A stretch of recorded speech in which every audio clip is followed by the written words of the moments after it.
Les Lions avaient sorti leurs griffes et ils ont dansé le Fimbo dans leur vestiaire du Stade des Martyrs pour fêter leur victoire. Une victoire inattendue car les léopards congolais étaient très bien entrés dans ce match face à des tribunes combles dans le stade, des tribunes débordantes d'habitants de Kinshasa.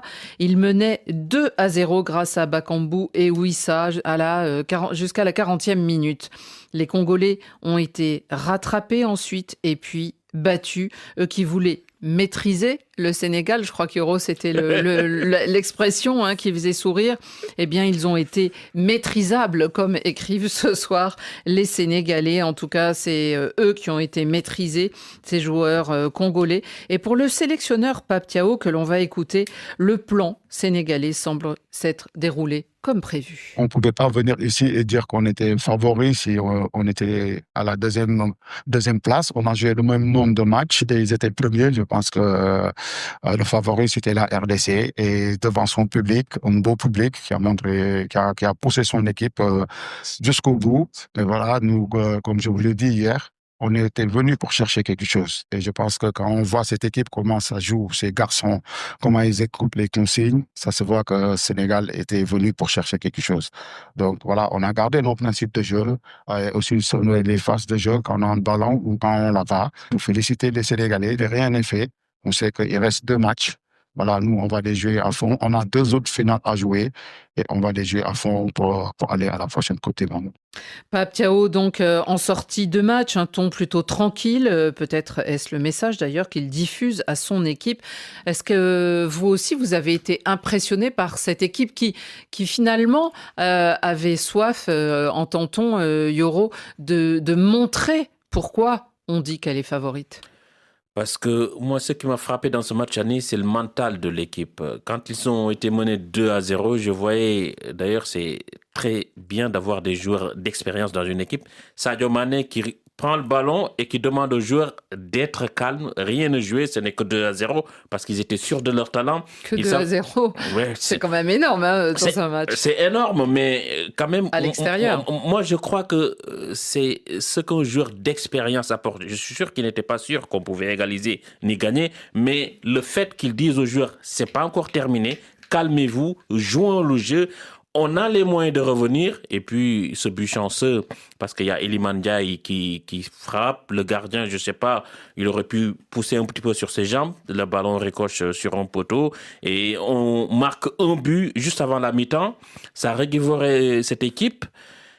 Mais ce 3e but de Pape Matar Sarr, je n'en reviens pas. Ouais.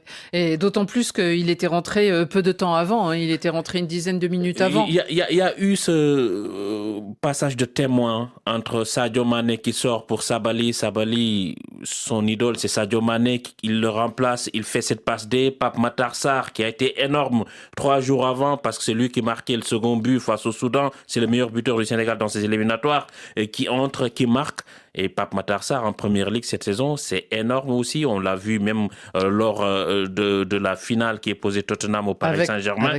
Avec Tottenham, c'est un joueur box-to-box qui n'a pas démarré aujourd'hui. Mais cet apport du banc montre que, oui, quand les vieux lions sont fatigués, il y a des lionceaux qui peuvent apporter du sang neuf sur le banc. Patrick Juillard, qu'en dites-vous de cette équipe du Sénégal? Hervé Penaud était là tout à l'heure. On était tous en train de regarder cette prestation, de regarder ces résultats. Et c'est impressionnant quand même, cette remontada, parce que là, il faut employer le mot. On est mené 2-0, on gagne 3-2 dans un stade, dans une ambiance chauffée à blanc pour l'adversaire. Oui, exactement. Et Yoro l'a très bien dit, c'est la maturité de cette équipe qui m'a frappé, même si Pape Thiaw est en train de renouveler petit à petit l'effectif, mais c'est la maturité, c'est le vécu commun de cette équipe qui fait qu'elle ne s'est pas affolée, qui fait qu'elle n'a pas paniqué alors qu'il y avait de quoi, parce que, vous l'avez dit, être mené 2-0 au bout de 30 minutes dans une ambiance hostile, avec la tête qui tourne, enfin avec un boucan d'enfer où on ne pouvait même pas s'entendre à 15 mètres sans doute sur le terrain, donc il y a de quoi paniquer, ils ne l'ont pas fait. Et surtout, ils sont restés fidèles à leurs principes de jeu. Et je pense que finalement, alors on va peut-être en parler après de la RDC, mais je pense qu'ils ont su très bien aussi profiter des faiblesses de leur adversaire.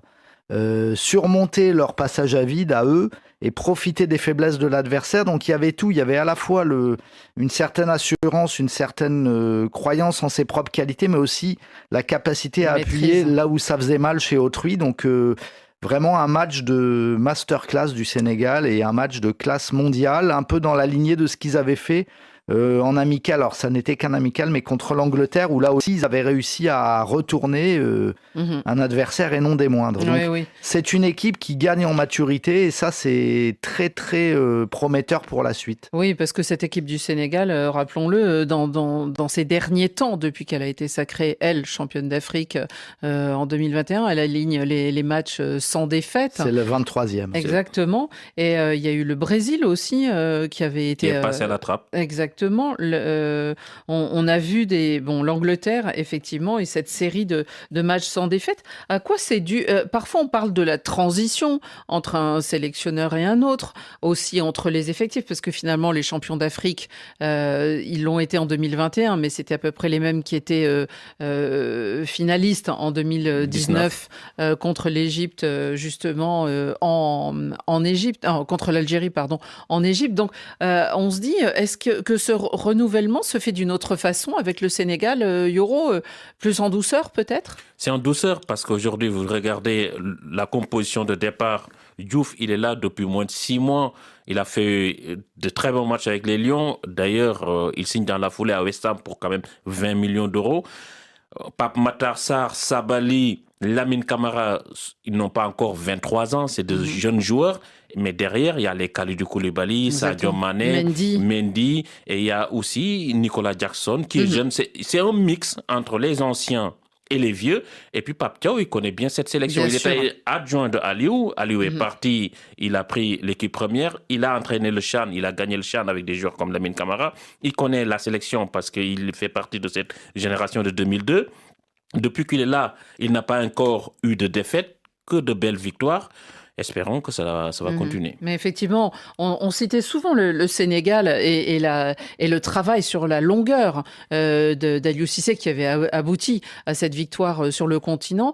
Et on se dit peut-être qu'il y a un autre exemple à prendre avec aussi ces Sénégalais. Et cette transition, ce changement, cette alternance, mais en même temps qui ne se fait pas dans le traumatisme et dans la brusquerie. Non, parce que le travail se fait sur la durée aussi pour la détection des talents et la formation des jeunes, c'est-à-dire qu'il y a... Grâce au CHAN, parce que même s'ils n'ont pas encore remporté cette fois-ci, ils étaient 3e. Les grandes académies du Sénégal, maintenant, ont de l'ancienneté, elles ont du recul sur leur propre travail, elles ont amélioré leur méthode. Les joueurs arrivent de plus en plus, de mieux en mieux formés en Europe, donc en général, c'est plutôt des réussites. Il y a moins d'échecs qu'à une certaine époque, quand ils passent de l'Afrique à l'Europe. Et puis, je voulais vous dire autre chose que je viens d'oublier. mais même Sabali qui remplace Sadio Mané, il est formé à Génération Foot comme Sadio Mané. Il est au FC Metz. L'année dernière, c'est le meilleur buteur du club. Il a marqué plus de 15 buts. Non, ce que je voulais vous dire, c'est que moi, il y a, à mon sens, une date vraiment fondamentale pour l'équipe du Sénégal. C'est 2022, c'est la victoire à la CAN qui a vraiment fait passer un cap mental à l'équipe. Parce que le Sénégal, dès les années 2010, avait des bonnes générations et des équipes prometteuses, mais souvent elles arrêtaient en quart ou en demi-finale, elles n'arrivaient pas à aller au bout. Il manquait souvent pas grand-chose, mais il manquait un petit quelque chose. Et là, avec la victoire à la CAN au Cameroun, le cap a été franchi et ça y est, maintenant le Sénégal a une énorme confiance en lui-même et on le voit aujourd'hui. Alors, les Léopards en face, c'est vrai qu'ils passent du 2-0 à 2-2 et voire 3-2, mais en toute fin de rencontre. Ils ont été trop assommés pour réagir, selon vous, Yoro? Moi, je crois qu'ils se sont déjà vus vainqueurs après le 2-0. Ils ont arrêté de jouer. C'est vrai qu'ils sortaient en contre, même en première mi-temps. Mais en deuxième mi-temps, ça ne jouait plus. Ils sont arrêtés de jouer parce qu'ils se disent, nous sommes chez nous, il y a le public, mais il y a également la pelouse qui ne permet pas au Sénégal de déployer un jeu flamboyant parce que c'était du synthétique.